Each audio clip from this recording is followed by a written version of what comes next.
مکہ فتح ہونے کے بعد جب قرآن کی آیت اتری اذا جاء نصر اللہ والفتح ورأیت الناس يدخلون فی دین اللہ افواجا فسبح بحمد ربک واستغفرہ انہ کان توابا. جب قرآن کی یہ چھوٹی سورت نازل ہوئی تو نبی سمجھ گئے کہ اب جب اللہ کا دین مکمل ہو رہا ہے، اللہ کا مشن پورا ہو رہا ہے، اس کا مطلب کہ اب میری موت کا ٹائم قریب آ رہا ہے. انہی دنوں میں اللہ کے نبی بیمار پڑ گئے. ایک انصاری صحابی کے جنازے میں آپ گئے. یہ سفر کی آخری تاریخوں میں سے کوئی تاریخ تھی، غالباً سفر کی 27 تاریخ تھی. آپ جنازے میں سے واپس آنے لگے، آپ کے سر میں بہت تیز درد ہونے لگا. آپ گھر آئے، آپ نے حضرت عائشہ سے کہا عائشہ میرے سر میں بہت تیز درد ہو رہا ہے. حضرت عائشہ نے آپ کے سر پر پٹی رکھ دی. آپ کو بہت تیز بخار آیا اور بخار اتنا تیز تھا کہ پٹی کے اوپر سے بھی بخار کی گرمی محسوس ہو رہی تھی. یہ بدھ کا دن تھا، یہ بدھ کا دن تھا اور سفر کی آخری تاریخوں میں سے کوئی تاریخ تھی. یہی سے اللہ کے نبی کی بیماری کا آغاز ہوا. اللہ کے پیارے نبی کو خیبر کے موقع پر ایک یہودی عورت نے گوشت میں زہر ملا کر کے کھلایا تھا. اس گوشت کا اثر 4 سال کے بعد ظاہر ہو رہا تھا. آپ حضرت عائشہ سے کہتے تھے اے عائشہ وہ گوشت جو میں نے خیبر میں کھایا تھا اس کے اندر جو زہر ملا تھا اس زہر کا اثر میں اپنی اتڑیوں کے اندر پاتا ہوں، اپنے معدے کے اندر پاتا ہوں. اس زہر کا اثر آپ نے اپنی باڈی پر محسوس کیا. اسی بیماری کی ایام میں ایک دن اللہ کے پیارے نبی خطبہ دیتے ہیں. صحابہ کرام کا مجمع بیٹھا ہوا ہے، اللہ کے پیارے نبی خطبہ دے رہے ہیں اور خطبے میں آپ کہتے ہیں ان اللہ خیر عبدا، اللہ تعالیٰ اپنے ایک بندے کو اختیار دے رہا ہے، اپنے ایک بندے کو چوائس دے رہا ہے کہ اے میرے بندے تو چاہے تو دنیا کی نعمتوں کو لے لے اور چاہے تو میرے پاس آ جا اور اس سے اچھی نعمتیں میں تجھ کو دے دوں. تو اللہ کے اس بندے نے اللہ کے پاس جانے کو پسند کر لیا. ابھی اتنا بیان کیا تھا آپ نے کہ ابو بکر صدیق زاروں قطار رونے لگے اور روتے ہوئے کہنے لگے فدیناک بآبائنا و امہاتنا، ہمارے ماں باپ آپ کے اوپر فدا ہو جائیں، ہمارے ماں باپ آپ پر قربان ہو جائیں. ابو سعید خدری کہتے ہیں ہمیں بڑی حیرت ہوئی کہ اللہ کے پیارے نبی تو ایک کامن بات بتا رہے، ایک عام بات بتا رہے ہیں، اس میں رونے کی کیا بات ہے؟ یہ ابو بکر کیوں رو رہے ہیں اور روتے روتے یہ کیوں کہہ رہے ہیں کہ ہمارے ماں باپ آپ کے اوپر قربان ہو جائیں؟ مگر ہم کو بعد میں پتا چلا کہ اللہ کے پیارے نبی اپنی بات کر رہے تھے کہ اللہ تعالیٰ مجھ کو اپنے پاس بلانا چاہتا ہے. اسی خطبے میں آپ نے کہا اے لوگوں کان کھول کر کے سن لو، میرے اوپر سب سے زیادہ اگر کسی کا احسان ہے، اس کے مال کا، اس کے ٹائم کا سب سے زیادہ اگر کسی نے احسان کیا ہے ابو بکر صدیق نے کیا ہے. او لوگوں اگر میں دنیا میں کسی کو خلیل بناتا ابو بکر کو خلیل بناتا، مگر میں اللہ کا خلیل ہوں، اللہ نے مجھے اپنا خلیل بنایا ہے. اے لوگوں مسجد میں جتنے لوگوں کے دروازے کھڑکیاں ہیں سب بند کر دیے جائیں سوائے ابو بکر کے گھر کے دروازے کے. ابو بکر کا جو دروازہ مسجد میں کھلتا ہے اس کو بند نہ کیا جائے، وہ دروازہ اوپن رہے گا، وہ دروازہ کھلا رہے گا. یہ نبی کے آخری دنوں کی بات ہے. سوموار کے دن آپ کا انتقال ہوا، بدھ کا دن آیا. بدھ کے دن آپ نے صحابہ سے کہا کہ 7 الگ الگ کنویں کا پانی لایا جائے. 7 الگ الگ کنویں کا پانی لایا گیا. اللہ کے پیارے نبی نے غسل فرمایا. غسل کرنے کے بعد آپ نے اپنے سر کے اوپر پٹی باندھی اور آپ مسجد میں آئے اور منبر پر چڑھے اور آپ نے خطبہ دیا اور اسی خطبے میں آپ نے فرمایا کہ او لوگو میرے انصاری صحابہ، میرے انصار صحابہ کے ساتھ تم کبھی غلط سلوک مت کرنا، انہم کرشی و عیبتی، یہ میرے بڑے خاص لوگ ہیں، انہوں نے بڑی قربانیاں دی ہیں، اگر کبھی تم امیر بن جانا، مسلمانوں کے ذمہ دار بن جانا تو انصار صحابہ کرام کے ساتھ اچھا سلوک کرنا، وہ اگر بھلائی کریں ان کی بھلائی کو قبول کر لینا، اگر ان سے غلطی ہو جائے تو درگزر کر دینا، معاف کر دینا۔ جمعرات کا دن آیا، نبی نے ظہر پڑھائی، نبی نے عصر پڑھائی، نبی نے مغرب پڑھائی، اور مغرب کی نماز میں آپ نے سورۃ المرسلات کی تلاوت کی۔ عشاء کا ٹائم آیا، حضرت بلال آئے، اے اللہ کے نبی نماز کا ٹائم ہو چکا ہے، لوگ آپ کا انتظار کر رہے ہیں۔ آپ نے کہا پانی لاؤ، پانی لایا گیا، آپ نے غسل کیا، غسل کرنے کے بعد آپ کھڑے ہوئے، تھوڑی دور آگے بڑے، چکر کھا کے گر پڑے، ہوش آیا، پوچھا صلی الناس، کیا نماز ہو گئی؟ لا هم ينتظرونک یا رسول اللہ، اے اللہ کے نبی لوگ آپ کا انتظار کر رہے ہیں، ابھی نماز نہیں پڑھی لوگوں نے۔ پھر آپ نے غسل کیا، پھر آپ اٹھ کر کے جانے لگے، پھر غشی طاری ہو گئی، پھر گر پڑے، 3 بار ایسا ہوا، 3 بار چکر کھا کے اللہ کے پیارے نبی گر پڑے زمین کے اوپر۔ جب 3 بار ایسا ہو گیا اور آپ سمجھ گئے کہ اب میری طبیعت مسجد میں جانے لائق نہیں ہے، تو آپ نے کہا کہ جاؤ ابو بکر سے کہو وہ لوگوں کو نماز پڑھائیں۔ لوگ حضرت ابو بکر کے پاس آئے، چلیے آپ نماز پڑھائیے، اللہ کے نبی کا آرڈر ہے۔ ابو بکر بڑے نرم دل آدمی تھے، بڑے رحم دل آدمی تھے، انہوں نے حضرت عمر سے کہا کہ اے عمر آپ جا کر کے نماز پڑھا دیجئے۔ حضرت عمر نے کہا نہیں، اللہ کے نبی نے آپ کو پرمیشن دی، آپ چل کر کے نماز پڑھائیے۔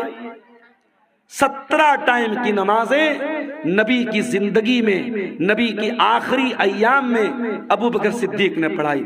جمعرات کے دن کی عشاء کی نماز، جمعہ کی 5 ٹائم کی نماز، سنیچر کو 5 ٹائم کی نماز، اتوار کو 5 ٹائم کی نماز، اور سوموار کی فجر کی نماز، یہ ٹوٹل 17 نمازیں حضرت ابو بکر صدیق نے اللہ کے پیارے نبی کی زندگی میں آخری دنوں میں پڑھائی۔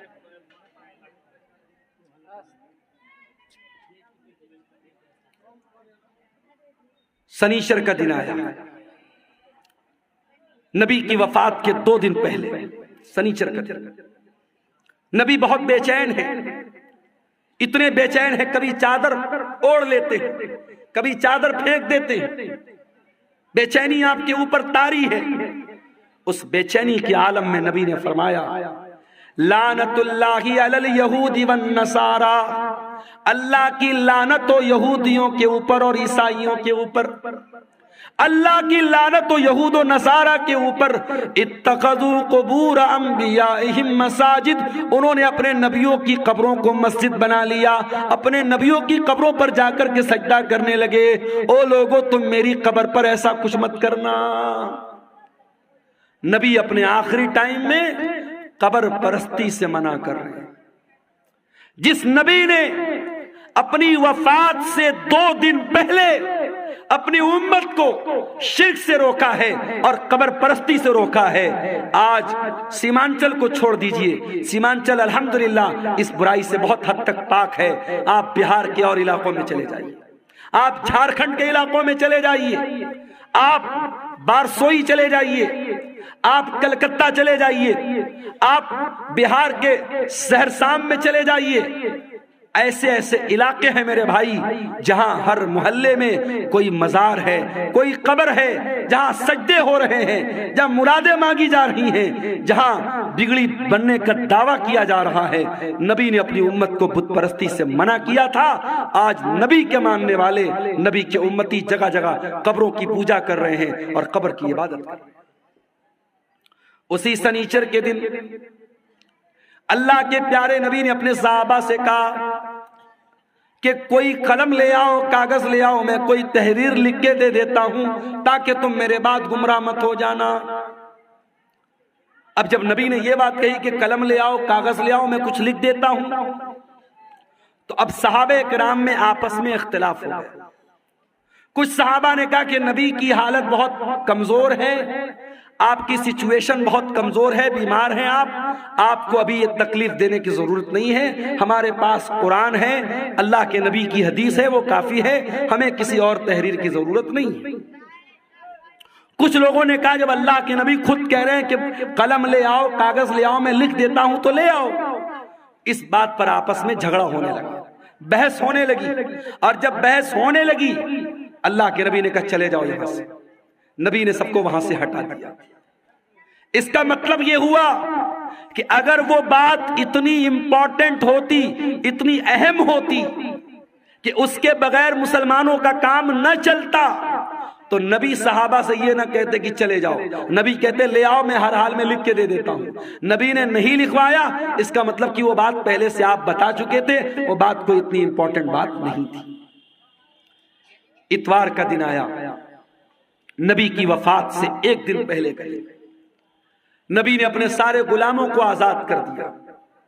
نبی کے گھر میں جتنے ہتھیار تھے، تلوار تھی، ڈھال تھی، زرہ تھی، سب آپ نے مسلمانوں کے لیے وقف کر دیا۔ اتنا ہی نہیں، آپ کے گھر میں 7 دینار تھے، آپ نے ان کو بھی صدقہ خیرات کر دیا۔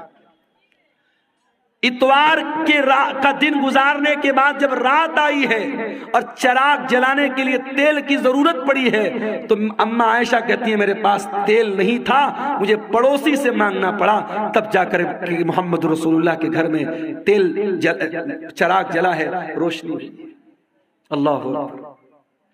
میری پیاری ماں اور بہنوں، آج آپ کا چپل آپ کی پسند کا نہ آئے، آپ کا کپڑا آپ کی پسند کا نہ آئے، آپ کی پسند کی جویلری آپ کا شوہر نہ لائے تو میاں بیوی میں جھگڑا ہو جاتا ہے۔ بیوی کہہ دیتی ہے ارے جائیے، آپ کے ساتھ تو شادی کر کے میں پھنس گئی، شادی کر کے پھنس گئی آپ کے ساتھ، آپ تو کبھی میری پسند کا سامان نہیں لاتے ہیں۔ آج شوہر اپنا دل اور کلیجہ نکال کے رکھ دے تب بھی بیوی خوش نہیں ہونے والی۔ وہ ایک لطیفہ ہے نا کہ ایک مولوی صاحب تھے، بہت اچھی تقریر کرتے تھے، بہت پبلک ان کی بڑی عزت کرتی تھی، بڑا لوگ احترام کرتے تھے، اور گھر میں جو ان کی گھر والی تھی وہ ان کی عزت ہی نہیں کرتی تھی، ان کو مانتی نہیں تھی۔ تو ایک دن ان کی گھر والی نے کہا ارے سنتے ہو، رات میں نے خواب دیکھا ایک بزرگ ہوا میں اڑ رہے ہیں، ایک بزرگ کو دیکھا میں نے کہ ہوا میں اڑ رہے ہیں، میں تو دیکھ کے بڑی اچنبھت ہو گئی، حیران ہو گئی۔ تو مولوی صاحب نے کہا کہ ارے پاگل، وہ بزرگ میں تھا جس کو تم نے ہوا میں اڑتے ہوئے دیکھا تھا۔ کہا اچھا آپ تھے، اسی لیے تھوڑا ٹیڑھا ٹیڑھا اڑ رہے تھے، سیدھا نہیں اڑ رہے تھے۔ تو بیوی کبھی شوہر کی تعریف کرنے کو تیار نہیں ہوتی ہے، یہ مزاج ہوتا ہے میرے بھائیوں بیویوں کا۔ لیکن آپ دیکھیے نبی کی بیویوں نے کیسی زندگی گزاری۔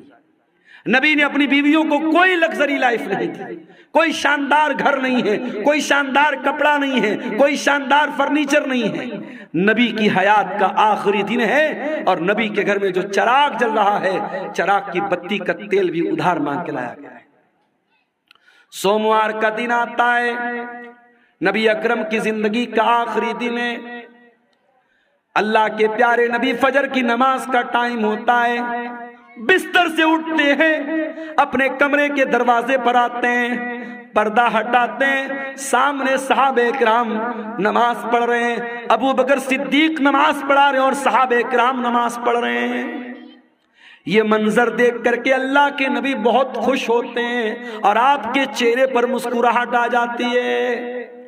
آپ جب مسکرانے لگتے ہیں تو صحابہ کرام نماز کی حالت میں اپنے نبی کی مسکراہٹ کو محسوس کر لیتے ہیں۔ صحابہ کرام سمجھ جاتے ہیں کہ اللہ کے نبی اپنے کمرے کے دروازے پر آئے ہیں۔ صحابہ کرام تالی بجانے لگتے ہیں، لقمہ دینے لگتے حضرت ابو بکر صدیق کو کہ جلدی سے پیچھے چلے آؤ، اللہ کے نبی آ چکے ہیں۔ لیکن جب اللہ کے نبی نے محسوس کیا کہ صحابہ کرام چاہتے کہ میں امامت کراؤں تو آپ نے اشارہ کیا کہ نماز پوری کرو، اور اس کے بعد آپ نے پردہ گرا دیا۔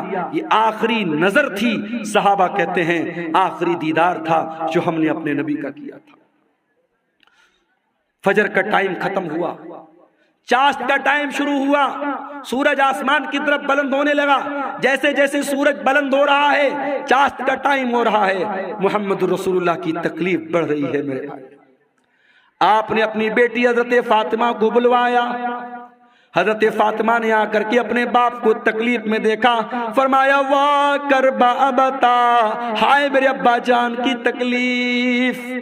آپ نے فرمایا لیس علی ابی کی کربن بعد اليوم، اے میری بیٹی فاطمہ آج کے بعد تیرے باپ کے اوپر کوئی تکلیف آنے والی نہیں ہے، آج تیرے باپ کی زندگی کا آخری دن ہے۔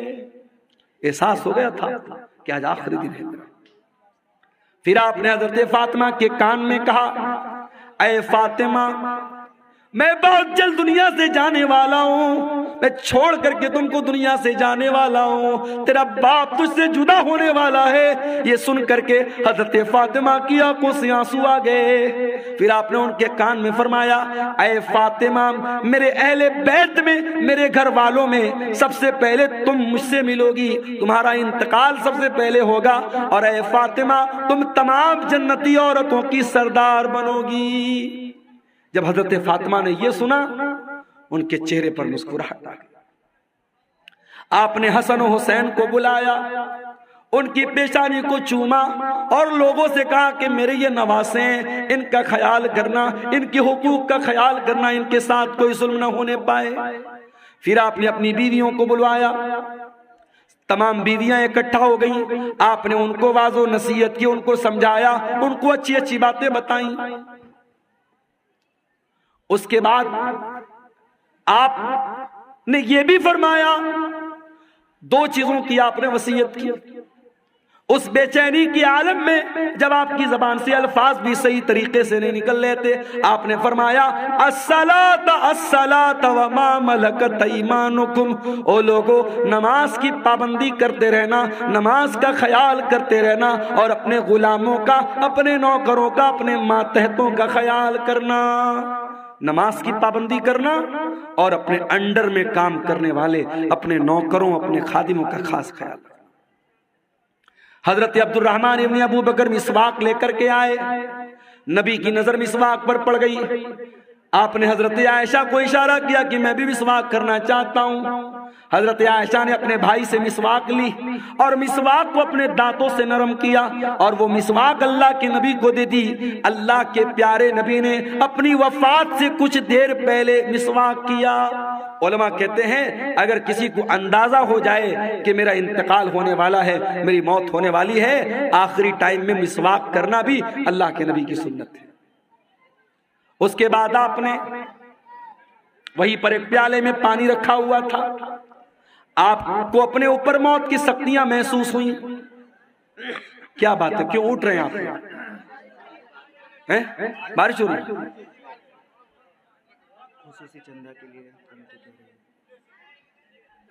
میرے بھائیوں، علاقہ اتنا پچھڑا ہوا ہے، مجھے یاد ہے جب قاری صاحب نے مجھ کو بلایا تھا اور میں جہاں ٹھہرا ہوا تھا، رات بھر مچھروں نے میرا جینا حرام کر دیا تھا، کیڑوں نے، مچھروں نے۔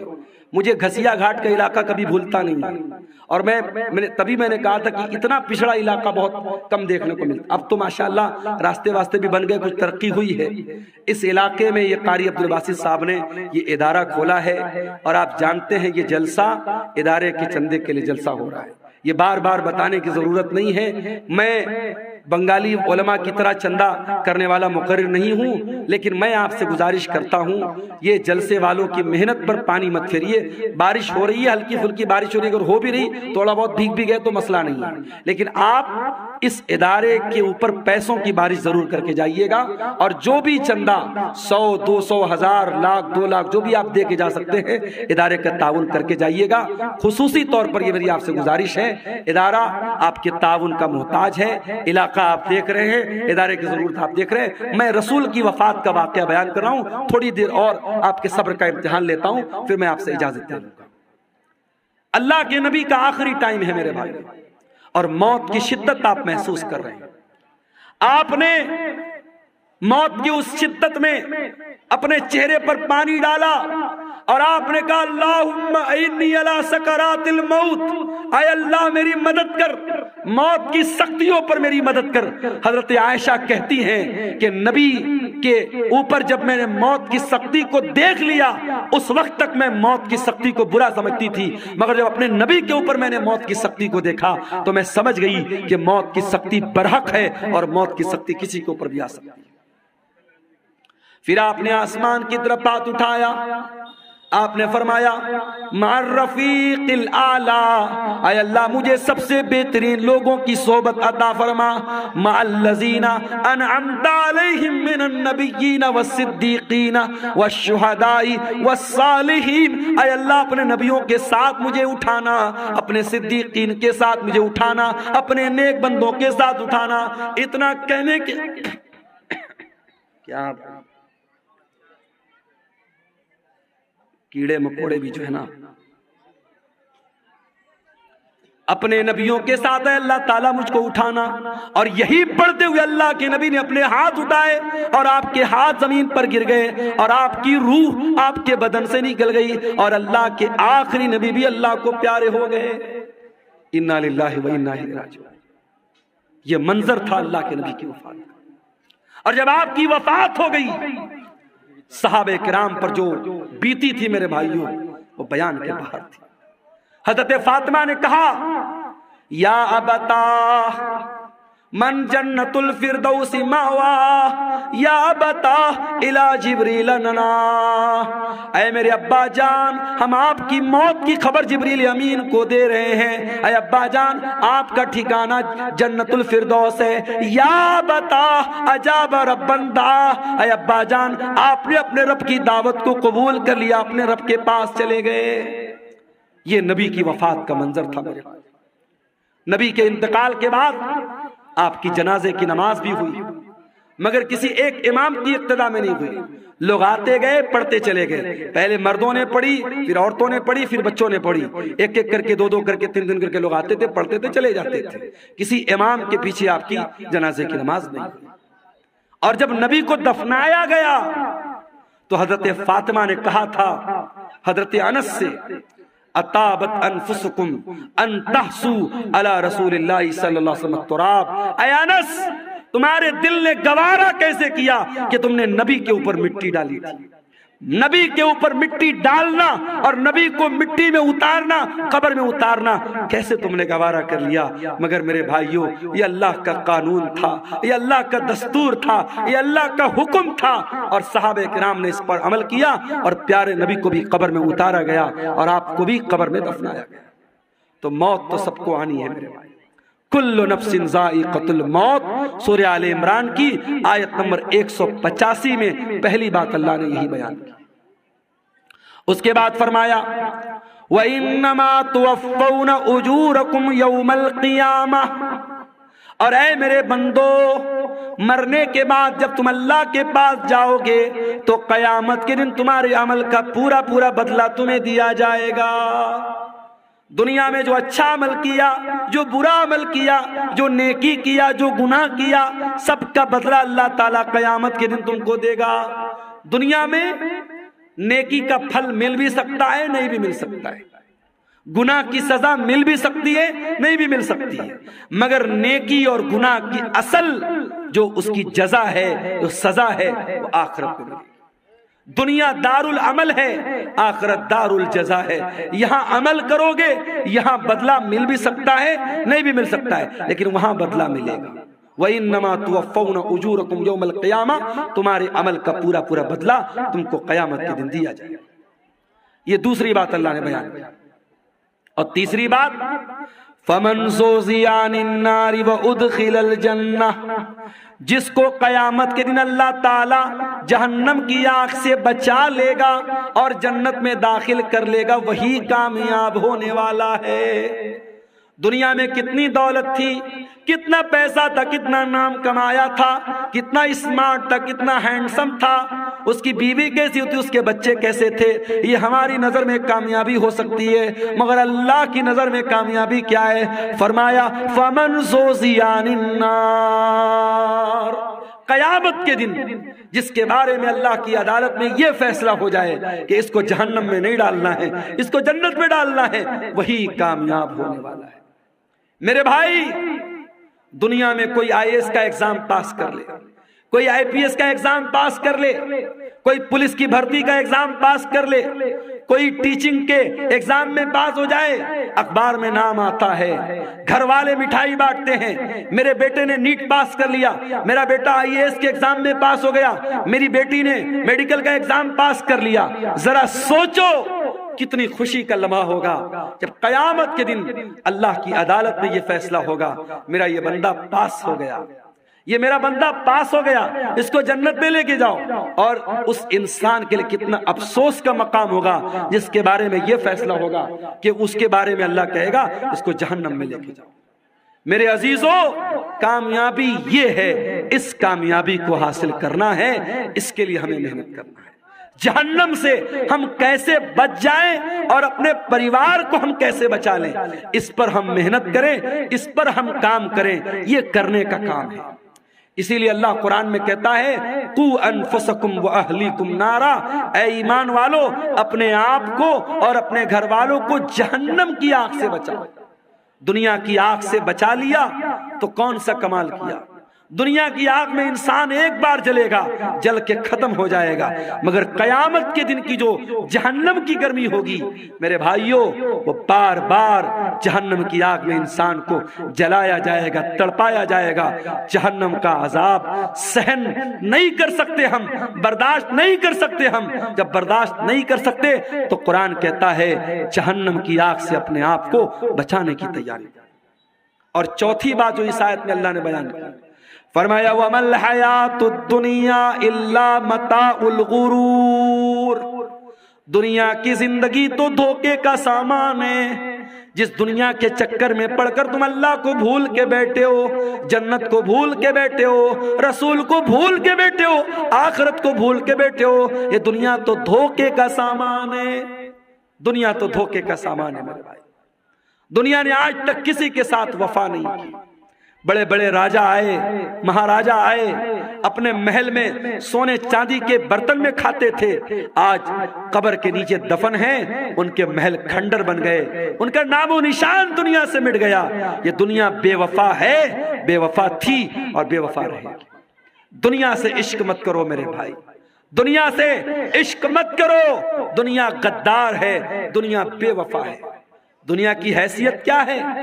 ہارون رشید بہت بڑا خلیفہ ہے، اپنے دور کے بہت بڑے عالم علامہ ابن سماک کے پاس آتا ہے اور کہتا ہے امام صاحب میں امیر المومنین ہوں، میں مسلمانوں کا خلیفہ ہوں، میں چاہتا ہوں کچھ نصیحت کر دیجئے، کچھ سمجھا دیجئے، کوئی قیمتی بات بتا دیجئے۔ ابن سماک نے کہا امیر المومنین برا مت مانیے گا، میں بس ایک سوال آپ سے کرنا چاہتا ہوں۔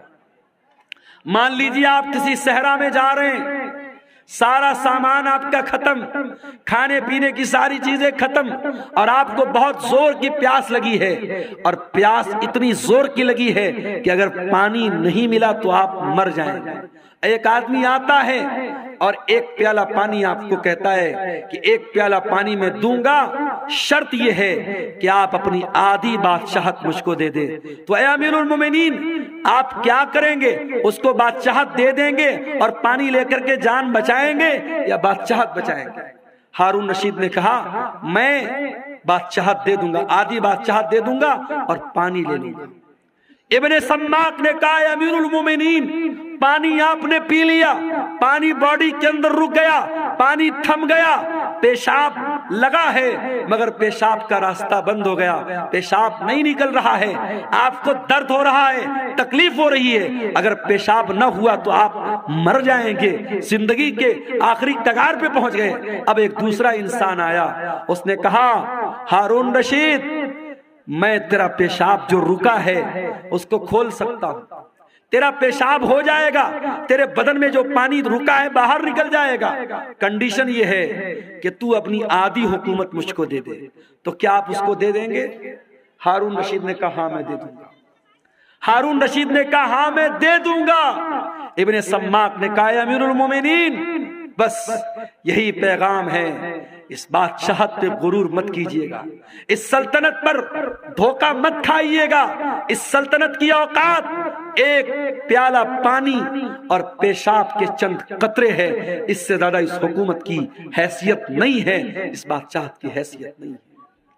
میرے عزیزوں، آج بہت سارے لوگ ہمارے بیچ میں ہیں، کل نہیں ہوں گے۔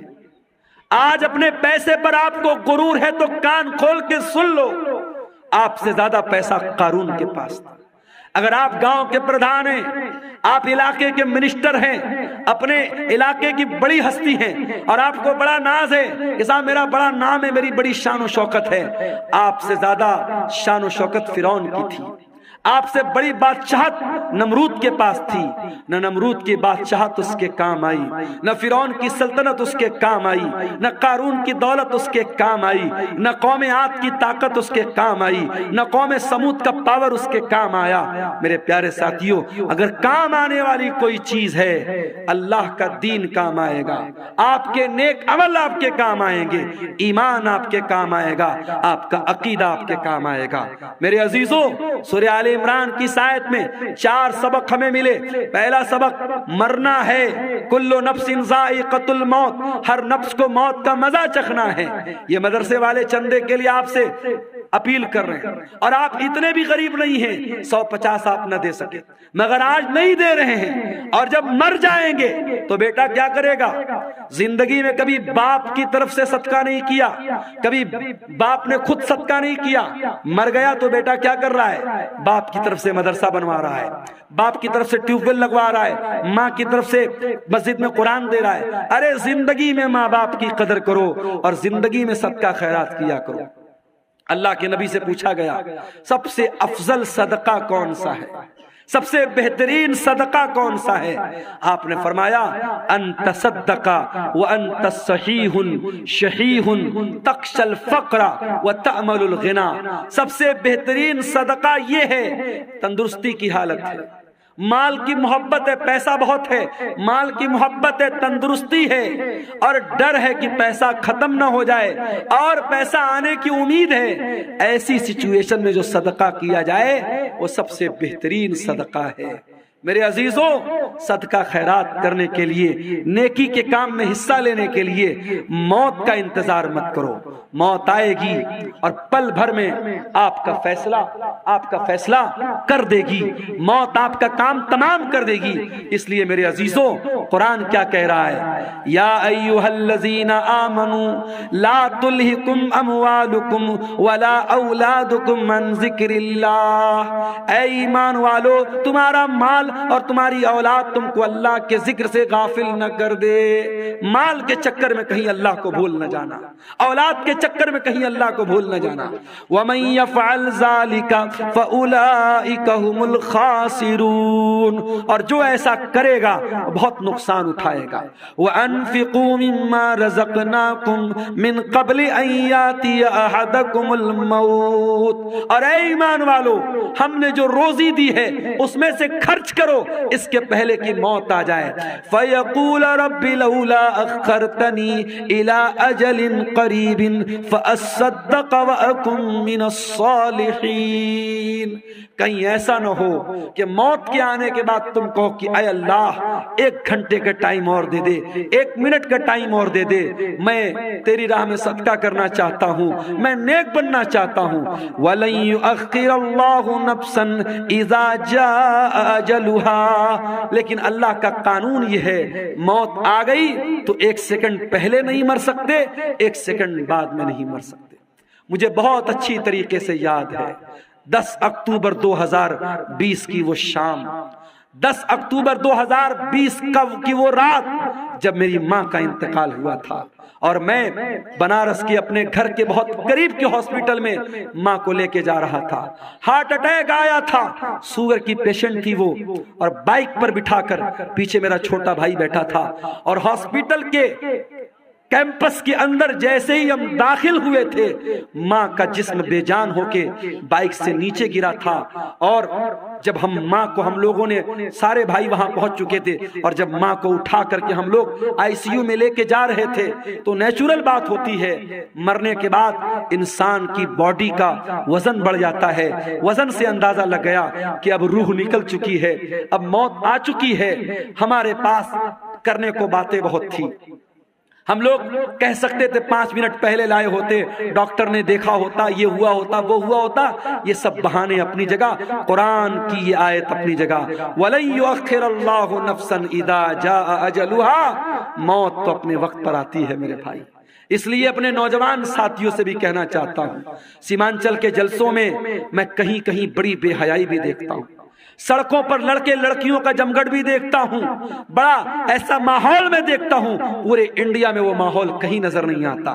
میرے بھائیوں، یہ جلسے، یہ پروگرام ٹھیک ہے، ادارے والوں کے اپنے مسائل ہیں، مدرسوں کی اپنی مجبوری ہے، جلسہ کرانے بغیر ان کو چندہ نہیں ملے گا۔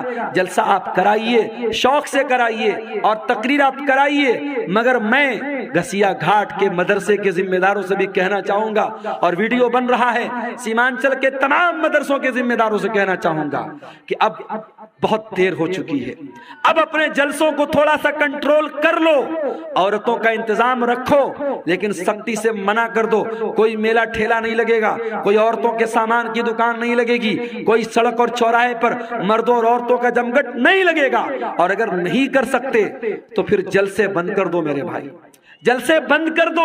یہ میلے کے نام پر اگر مردوں عورتوں کا جمگھٹ ہوتا ہے تو اتنا بڑا گناہ نہیں ہے، اتنا بڑا گناہ نہیں ہے جتنا بڑا گناہ بڑے بڑے بینر لگا کے، بڑے بڑے فاٹک لگا کے، بڑے بڑے علماء کی تقریر کرا کے، اور سڑکوں پر مردوں عورتوں کا جب ہم جمگھٹ دیکھتے ہیں، جوان جوان لڑکیاں جا رہی ہیں اور جوان لڑکے ان کو دیکھ کر آوازیں کس رہے ہیں، اشارے بازی کر رہے ہیں، نین مٹکا ہو رہا ہے، یہ منظر دیکھ کر واللہ دل کو تکلیف ہوتی ہے۔ اور میں یہ سوچتا ہوں 2009 سے میں سیمانچل میں آ رہا ہوں، 15 سال ہو گئے، ہر سال آ رہا ہوں، تقریریں کر رہا ہوں، لیکن حالات جس کے تس ہے بلکہ اور برے ہو رہے ہیں۔ حالات کب سدھریں گے میرے بھائی؟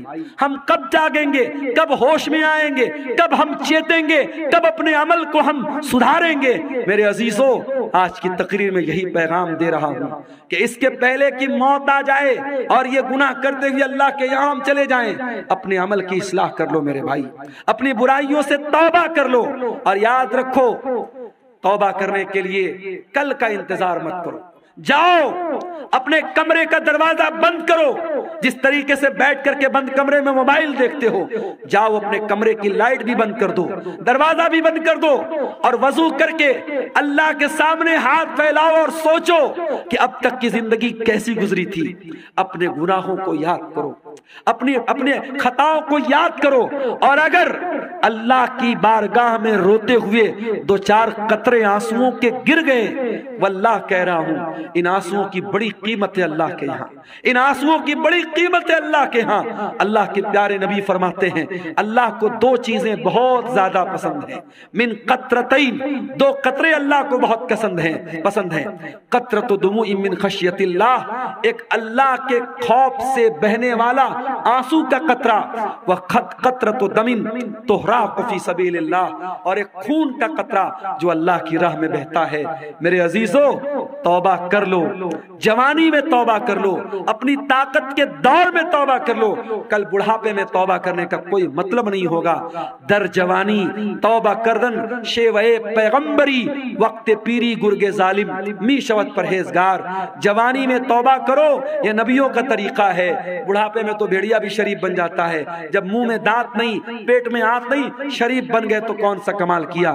یہ رات کا ٹائم ہے میرے بھائی، یہ بڑا سہانا وقت ہے، بڑی برکت والا وقت ہے۔ اس وقت ہم اللہ تعالیٰ سے اگر توبہ کریں گے، اللہ سے رجوع کریں گے، مجھے یقین ہے اللہ ضرور ہماری توبہ کو قبول کرے گا۔ اور جب سچی توبہ کر لو تو اب تک جو گناہ کا کام کرتے تھے اس گناہ سے باز آ جاؤ، اس گناہ کو چھوڑ دو۔